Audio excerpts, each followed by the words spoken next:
Growing up, some of the earliest movies we ever saw were animated films. As the older we get, we start to realize that animated films aren't just for kids, and they're actually just for everyone. With that being said, today we're going to go over the 10 best animated films.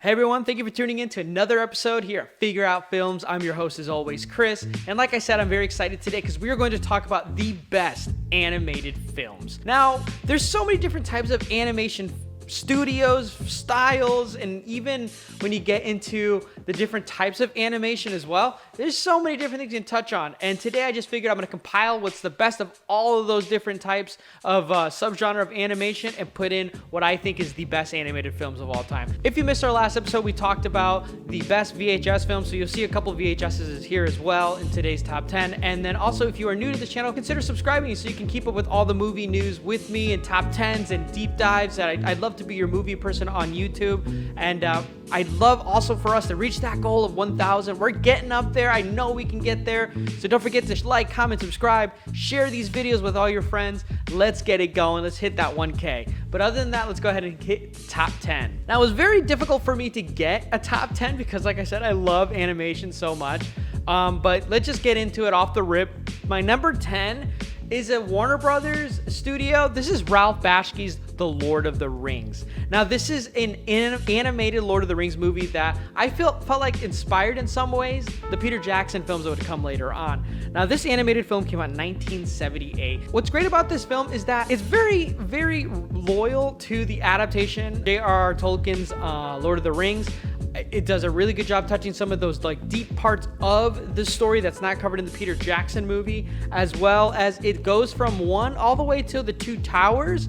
It does not go to the Return of the King. You would actually have to get another movie for the Return of the King that was not Ralph Bakshi's style. It was actually more akin to the Hobbit that came out earlier than this. But Ralph Bakshi does a lot of rotary animation style in here that looks really cool. There's some early CGI. I think the voice acting is really good and creepy as well. I absolutely love this movie. Rented it often as a kid, and I still think it's one of the best animated films ever. Coming at number 9 is our first anime film, but this is based on an anime show. That is Cowboy Bebop the movie. If you are not familiar with Cowboy Bebop, I highly recommend you do. It's one of the best animes ever. It's very easy to get into. It was hot in the 90s on Funimation or Toonami actually. And you get Steve Blum voice acting. You have some of the most iconic characters in anime in this movie and show. What I think is so great about this movie is that you don't really have to watch the show to enjoy this movie. But I think it makes it even stronger than it already is. So the film takes place in Mars. In this universe, the Cowboy Bebops are bounty hunters. They travel throughout the universe. And in this one, it takes place in Mars. It actually takes place on Halloween. There is a rogue soldier that's gone AWOL and is basically trying to get revenge for the mission that he was set up to fail in, and it's up to Spike Spiegel and the gang to try and stop him. There's beautiful animation in this. It's a beautiful story. It's sad in some respects. You really care about the characters. You get some funny moments, and the animation style, all about hand-to-hand combat fighting. This movie is great. It has so much iconic lines. The villain of this movie, I kind of agree with him to some points as well. So if you have not checked this out, definitely do. Love this movie at the number 9 slot. Coming in at number 8 is a little bit change of pace when it comes to animation. When it comes to animated films, I never see this movie be talked about. But I don't know why, because it's so unique in its art style. That is the 1973 French animated film Fantastic Planet, or if you're for my Parisian subscribers, which I know there are, Amory and Nana, Le Planète Sauvage. Basically, what this movie is about is communism in some respects. So the characters in this movie are called Ohms, which is humans, and they're basically enslaved by this blue alien species called the Drogs, and basically one of the Ohms starts a rebellion and goes against the Drogs, and it leads to them almost defeating them. It goes into an existential crisis of like who inhabits the earth, and then the struggles between the Ohms in general, who's gonna lead them. He gets some wacky alien animation in this as well. It's kind of creepy because they got like a French voice actors in this movie that can be creepy sometimes because they're playing like seems like monsters and then like humans, and then also you get psychedelic trip animations when the drogs are like meditating. It's so unique and interesting. I love this movie. It's got an awesome jazz score as well, which makes the movie go by so much faster. I wish it was longer because I really love living in this world when I watch this movie. But yeah, Fantastic Planet. Highly recommend you do. It's just a great movie, and it's so unique in the genre. Coming in at number 7, it's a Tim Burton movie already. Like when we talk about animation, claymation, stop motion, and it's not Nightmare Before Christmas because he actually didn't do that, but it is The Corpse Bride. To me, this is one of Tim Burton's best, maybe his top 3 best movies. I love The Corpse Bride. It's such a great story. It's great stop motion animation. You get great music as well. I know Tim Burton loves his musical numbers in his movies, but this one just does it right. I very much love living in this world of the undead. It's a sad, tragic story where Johnny Depp, his character, is about to get married, and he has kind of cold feet, you know, when we're looking at how scary it is to get married. He doesn't know who he's getting married to, and he accidentally lands a curse with Helen Bonham Carter's character, the Corpse Bride, and has to help solve her murder and what happened to her, and actually might fall in love with her. So then it's in a love triangle with the living and the dead. This movie's so great. It's such a good time. It's an easy watch, and I think it's one of Tim Burton's overlooked movies. This is easily one of his best. Coming in at number 6 is actually a movie I don't own because I want to get the collection, but they're still making more movies. This is through DreamWorks. Again, one of the heavy hitters of animated studio. I would say one of my all-time favorites and one of the best in the business. That's going to be Kung Fu Panda 1. Kung Fu Panda 1 starring Jack Black, just missing the top 5. I could watch the first 3 movies actually on repeat. The 4th one just came out, and honestly it wasn't too bad. But what I love about the original Kung Fu Panda is that it sets the world up so well and so easily with all the characters. The lore is so easy to get into. Honestly, it's one of Jack Black's best performances. He plays Po effortlessly. I love the message that like you can be you know, it doesn't matter who you are, where you come from, that you can still rise to greatness. Like he says in the movie, there is no secret ingredient. Like, I love that. Like, it's so simple. It's a kid's movie, but it's kung fu. It's got great voice acting. Honestly, the animation's top tier. I think the comedy's hilarious still, even on repeat. I quote this movie so often. I love Kung Fu Panda. I think Tai Lung is a really great villain with a really good backstory when he goes to fight Shifu. I can see why this franchise is a franchise. I mean, these movies are great. And honestly, it's a pretty bulletproof franchise, even with the shorts and the specials. I mean, I know it's a cash cow now, but there's still great work being turned out from this IP. So I got to give it number 6 to my boy Po at number 6, Kung Fu Panda. Coming in at number 5 is one of my favorite animated movies that I didn't know anyone knew about until I realized the internet loves this movie too. And I'm so glad that is the case, because that is Steven Spielberg presents, Robert Zemeckis presents Monster House.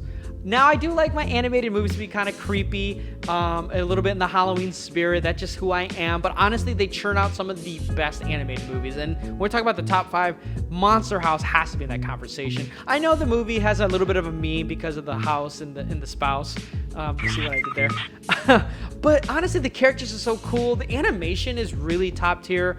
I love this story in this neighborhood of like battling adolescence and puberty, but also there's a literal monster house across the street. Yeah, I just love Monster House so much. I really do think it's a great movie. It's funny. It gets the spirit of Halloween right.